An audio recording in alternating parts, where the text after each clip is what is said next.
Everyone feared the millionaire's wife, until the new waitress made her look ridiculous at the most exclusive restaurant in town. Everyone trembled when Victoria Hale walked in. She was the millionaire's wife, known for her sharp tongue, icy glares, and the way she could ruin a person's career with a single phone call. Managers bowed to her, waiters tripped over themselves, and even chefs held their breath when she ordered. On a stormy Friday evening, the dining room was packed. Victoria entered in her fur coat, her diamond necklace catching every glimmer of candlelight. She snapped her fingers for attention, and, as always, the staff rushed to serve her. But that night, a new waitress was on duty. Emily, quiet and unassuming, working her first shift. She had no idea who Victoria Hale was. When Victoria demanded her wine glass be replaced because it looked at her the wrong way, Emily simply tilted her head. "Ma'am, it's crystal. It can't look at you," she said, matter-of-factly. The dining room froze.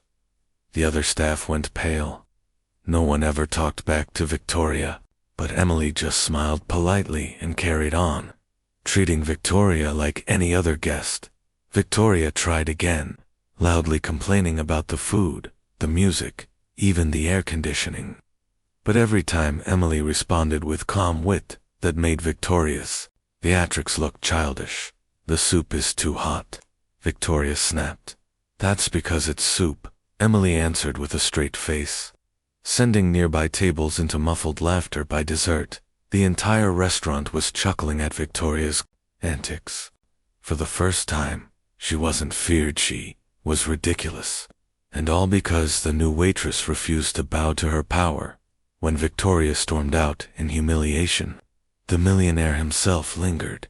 He looked at Emily, amused. "You know," he said, slipping her a generous tip, "you're the first person in years to stand up to her. I think everyone here needed that."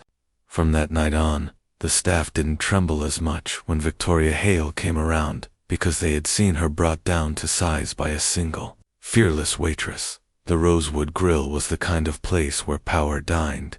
Marble floors, chandeliers that shimmered like rain, and a wine list thicker than a dictionary. Guests whispered in the corners about business deals, affairs, and fortunes. But on Friday nights, there was only one name on everyone's lips: Victoria Hale, the millionaire's wife. Didn't walk into the restaurant. She arrived, fur coat brushing her shoulders, diamond necklace glittering like a crown. Her entrance was a performance. Everyone knew the rules. Don't make her wait, don't cross her, and for heaven's sake, don't argue. More than one employee had been fired after a single complaint from her. The staff whispered warnings that night. "She's here. Don't mess this up. Smile, no matter what she says." But in the corner, tying her apron and smoothing her ponytail, was the new hire, Emily Carter. Emily had just moved to the city, grateful for any job she could get. She didn't know Victoria's reputation, or maybe she didn't care. What she cared about was getting through her first shift without dropping a tray. The hostess leaned in nervously. "You've got table 6. Emily nodded. "Okay." The hostess hesitated. "That's Mrs. Hale's table." Emily just shrugged. "A customer's a customer."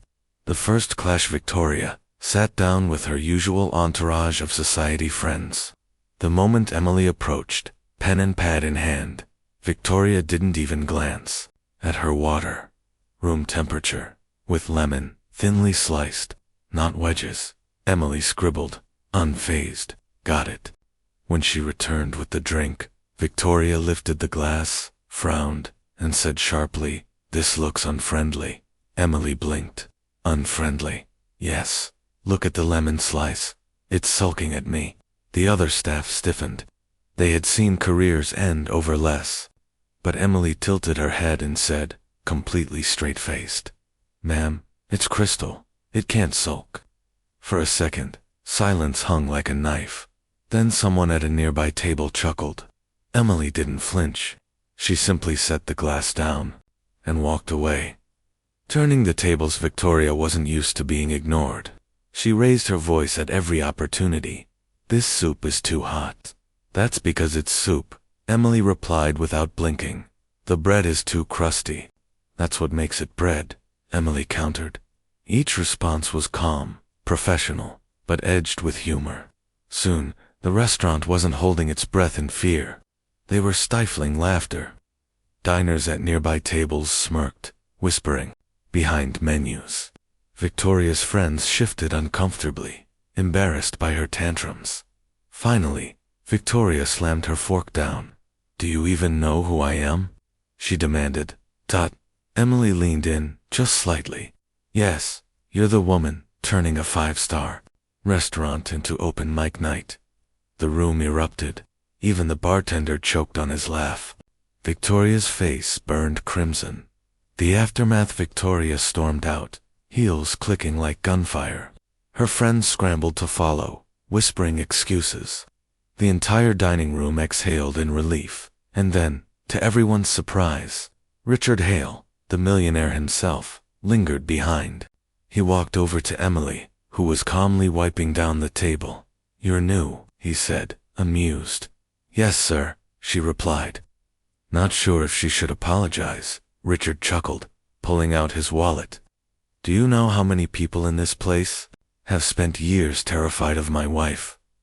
Emily hesitated. "A lot." He slid a $100 bill onto the table. "All of them. And you just made her look ridiculous in under an hour." Emily's cheeks flushed. "I wasn't trying to embarrass her, sir. Just do my job."